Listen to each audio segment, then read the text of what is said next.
Vietā, kur šodien skatām pavērs Zaļš uzkalniņš, vēl pirms dažiem gadiem bija brikšņiem ieskauti dīķi, kuros gandrīz 25 gadus no lielākajām Jelgavas rūpnīcām nonāca smagie metāli un citas indīgas vielas.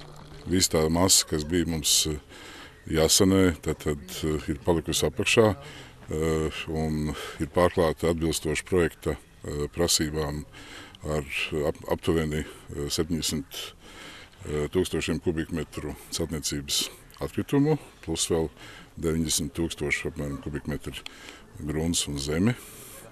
Pa vidu ir pārklāts ar bentonītu mālu un tad divu līmeņu pārsegumiem, kas neļauj infiltrēties lietas ūdenim šajos vecajos piesārņotajos dīķos. Šobrīd viņi ir apmierinoši un atbilstoši tām prasībām. Praktiski piesārņojumu nav. Tuvāko 5-10 gadu laikā aktīva saimnieciska darbība šajā teritorijā noteikti nenotiks. Un tas ir saistīts ar to, ka mēs redzam tikai to vienu daļu, bet mums ir jāatcerās, ka piesārņojums gruntsiduņos šajā teritorijā ir 23 hektāru areālā. Tas nozīmē, ka tas, ka mēs esam stabilizējuši galveno piesārņojumu avotu, vēl nenozīmē, ka visa teritorija apkārt ir absolūti tīra. 5 gadus šo teritoriju kontrolēs vides aizsardzības dienests, bet pēc tam to iespējams pārņems pašvaldība.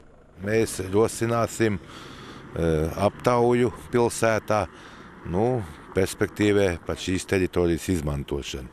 Viena no tādiem variantiem, es domāju, ka šeit varētu būt arī kāds no slēpošanas kalniem.